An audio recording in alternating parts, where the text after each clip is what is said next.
Then King David said to the entire assembly, "My son Solomon, whom alone God has chosen, is still young and inexperienced, and the work is great, for the temple is not for man, but for Yahweh God.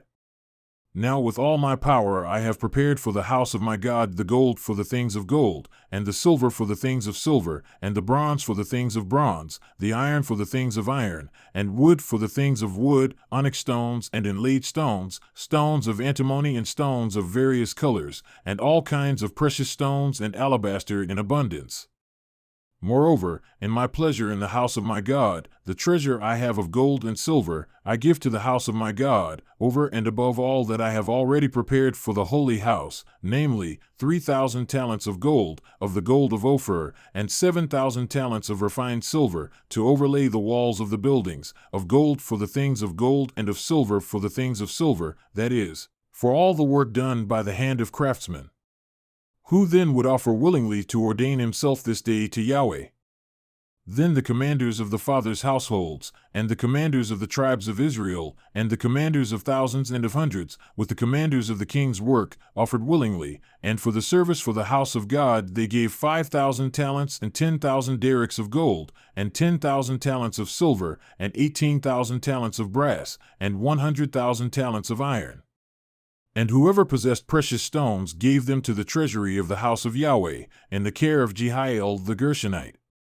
Then the people were glad because they had offered so willingly, for they made their freewill offering to Yahweh with a whole heart, and King David also was exceedingly glad. So David blessed Yahweh in the sight of all the assembly, and David said, "Blessed are you, O Yahweh, the God of Israel our Father, from everlasting to everlasting. Yours, O Yahweh, is the greatness and the power and the glory and the victory and the majesty, indeed everything that is in the heavens and the earth. Yours is the kingdom, O Yahweh, and you exalt yourself as head over all. Both riches and honor come from you, and you rule over all, and in your hand is power and might, and it lies in your hand to make great and to strengthen everyone. So now, our God, we are thanking you and praising your glorious name. But who am I and who are my people that we should be able to offer as willingly as this? For all things come from you, and from your hand we have given you. For we are sojourners before you, and foreign residents, like all our fathers were. Our days on the earth are like a shadow, and there is no hope. O Yahweh our God, all this abundance that we have prepared to build you a house for your holy name, it is from your hand, and all is yours. And I know, O my God, that you try the heart and delight in uprightness. I, in the uprightness of my heart, have willingly offered all these things. So now with gladness I have seen your people, who are present here, make their offerings willingly to you. O Yahweh, the God of Abraham, Isaac, and Israel, our fathers, keep this forever in the intentions of the heart of your people, and prepare their heart to you, and give to my son Solomon a whole heart to keep your commandments, your testimonies, and your statutes, and to do them all, and to build the temple, for which I have made preparation." Then David said to all the assembly, "Now bless Yahweh your God."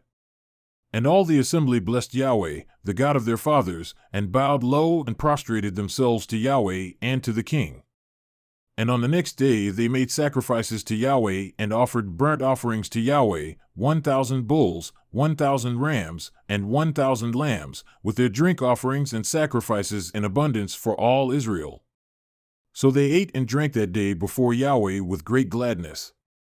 And they made Solomon the son of David king a second time, and they anointed him as ruler for Yahweh and Zadok as priest. Then Solomon sat on the throne of Yahweh as king instead of David his father, and he succeeded, and all Israel obeyed him. And all the officials, the mighty men, and also all the sons of King David pledged allegiance to King Solomon. And Yahweh highly exalted Solomon in the sight of all Israel, and granted to him royal majesty which had not been on any king before him in Israel. Now David the son of Jesse reigned over all Israel. And the time which he reigned over Israel was 40 years, in Hebron he reigned 7 years, and in Jerusalem 33 years. Then he died in a good old age, full of days, riches, and glory, and his son Solomon became king in his place. Now the acts of King David, from first to last, Behold, they are written in the Chronicles of Samuel the seer, in the Chronicles of Nathan the prophet, and in the Chronicles of Gad the seer, with all his reign, his might, and the circumstances which came on him, on Israel, and on all the kingdoms of the lands.